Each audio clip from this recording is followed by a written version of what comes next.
water sign. So, kumusta po kayo guys? Okay, sa water sign, tignan natin kung ano ba ang inyong daily gabay. Ayan. Water sign, Cancer, Pisces, and Scorpio. So guys, sa mga nagtatanong pala about private reading, ay iiwan ko na lang po yung link sa atin pong description box below. Water sign, Cancer, Pisces, and Scorpio. Gabay po Spirit Guide. Meron tayong Gates of Triumph. Success, expand in your life. So, water sign, nakikita ko na magkakaroon ng expansion pa, no? Kumbaga, lalawak pa yung success mo sa buhay, yung na-achieve mo, yung victory, maaring nakukuha mo na yan, guys. Or unti-unti mo na, guys, nakukuha yan, no? Kumbaga, may expansion pa, guys. Okay, nakakatuwa yung energy kasi, ilang araw na natin guys nire-read yung magandang balita para sa inyo na siguro lalo na kung positive ka mag-isip, talagang gagana yung mga dasal na iniiwan natin dyan, no?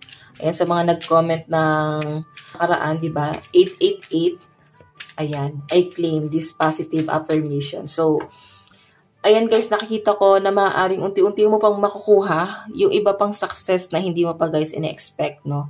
Kumbaga magkakaroon pa talaga ng expansion dito. So, be grateful guys. Meron tayong Wondrous Universe. So, I think yung iba sa inyo, proud na proud ka sa mga na-achieve mo sa buhay. Walk in beauty. Masaya ka at satisfy sa mga na-experience mo, sa mga na-achieve mo sa buhay, okay? So, tingnan pa natin guys, ano pang ipapakita. Overcoming obstacle. Yung iba sa inyo, minarkahan mo na hindi mo nababalikan yung mga problemang naramdaman mo last year. So, I think, pwede kasi guys nanunumbalik sa inyo, no? And hindi mo na guys gano'ng bibigyan pa ng attention or pansin kasi ayaw mo na guys ma-involve pa sa problema ng iba sa pinapakita sa akin. Ayun, no? You can overcome anything. Kaya mo naman guys pwedeng nagkakaroon ka lang talaga ng pake kasi nandun yung concern mo. So, tingnan natin guys. Sa ngayon, pipiliin mo na lang yung mga taong tapat talaga sa inyo. Okay, tingnan pa natin water sign. Meron tayong rejuvenating rain, clear the past, and heal the present. Yung iba sa inyo nasa healing process pa rin. Kumbaga, nandun ka pa rin sa point na hindi ka pa rin guys, hindi mo pa rin na-expect yung mga na-experience mo dito. Pwedeng, parang hindi mo pa rin, parang na-amaze ka pa rin guys. Ganun yung nafe-feel ko. Hindi ka pa rin guys makapaniwala kung anumang success ang nakukuha mo ngayon. I think, hindi pa rin guys nagsisink in sa isip mo lahat ng mga nakukuha mo or na-experience mo ngayon. Lahat ng biyaya na nakukuha mo ngayon guys, parang piling mo bago pa rin, bago ng bago. So tignan natin guys, meron tayong wise leader, you are beacon for others. Di ba iba sa inyo guys, maaring ikaw ay role model din ng ibang tao sa paligid mo, nagiging ano ka guys nagiging huwaran, ginagaya ka nila. Okay? Kahit sa ibang bagay guys, hindi ko nakita na may inggit dito. Talagang nagiging huwaran ka lang talaga sa kanila. Uncovering treasure. Hindi naman guys pagdating sa pinansyal. So I think pwede rin guys kung paano mo guys pakitunguhan yung ibang tao sa paligid mo, kung paano mo pinapahalagahan yung pera mo, kung paano mo binavalue yung trabaho mo. So I think doon ka guys hinahangaan ng mga tao sa paligid mo. So tingnan pa natin. Okay, tingnan pa natin guys. Water sign. So, meron tayong authenticity, individual, unique, self-love. Yung iba sa inyo, ayan, mas wino-workout mo yung sarili mo na para bang mag-self-love dito. Mas minamahal mo yung sarili mo. Ganun yung pinapakita sa akin. And, nandun ka sa point na na-enjoy mo naman yung ganun. Napiling mo, mag-isa ka lang. And I think, masaya ka naman sa ganun, guys. Okay, meron tayong healing. I think, hindi ka pa ready talaga pumasok sa relationship hanggat hindi mo pa, guys, totally na-heal yung sarili mo. Kasi ayaw mo rin naman, guys, manggamit ng ibang tao. Yung iba naman sa inyo, guys, na nasa relationship, nandun yung, pagdududa mo pa rin sa person mo at hindi na yun, guys, mawala sa isip mo. Okay, kasi binigyan ka niya, guys, ng dahilan para magduda. Okay? So, meron tayong joy. May nakikita ko rito, guys. Affirmation surroundings, light, and beauty.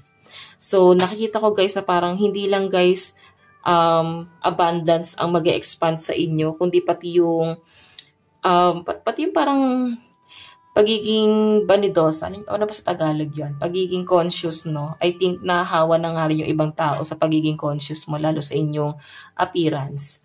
Okay? And nakikita ko na nahawa rin yung ibang tao sa inyo ng pagiging masiyahin. Okay? So, tignan natin. Meron tayong frequency, flow, sound, and vibration, energy, and healing. Puro healing to, guys. I think yung iba sa inyo magaling kayo kumanta. Magaling kang mag-entertain ng ibang tao, or pwedeng magaling ka sa music. Okay? Pwede ito yung forte mo. Or pwede rin naman, guys, na ito yung trabaho mo. Baka DJ ka. Or baka nagbabanda yung iba sa inyo. So, tignan pa natin ano pang ipapakita sa inyo. Additional message. Meron tayong Four of Wands, celebration. So, may nakikita akong celebration na mangyayari dito sa mga water sign. I think magre-relax kayo. Meron tayong Page of Cups. May nakikita akong nag-iisip sa inyo, guys. Isang tao, water sign, nag-worry sa inyo. Pwedeng person mo, special someone. Inisip-isip ka niya, nag-worry sa inyo tong taong to, guys. Siguro, nagpaalam ka na ganito ganyan, maglilibang ka lang. So, nakikita ko rito, guys, si person, ano siya, napapaisip siya. Sabi ko sa inyo, guys, may mga pagdududa, no? Nahawa na rin siya sa pagdududa. Ganun naman yun, guys, pag may ginagawang mali, sa inyo niya, guys, ipapasa.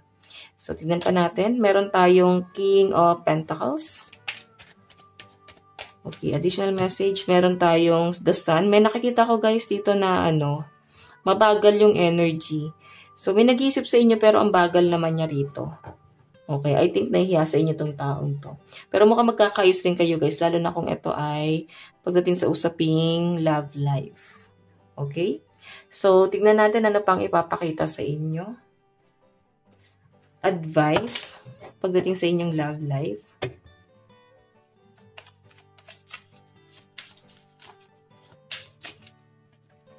Meron po tayong soul. Your soul is preparing to reconnect, trust in the process. So, ayan. I think soulmate mo yung person na kadil mo ngayon.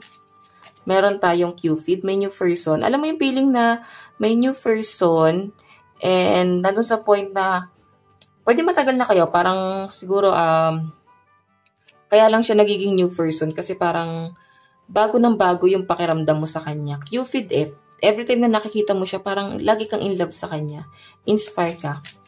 Kung paano mo siya, guys, nakita nung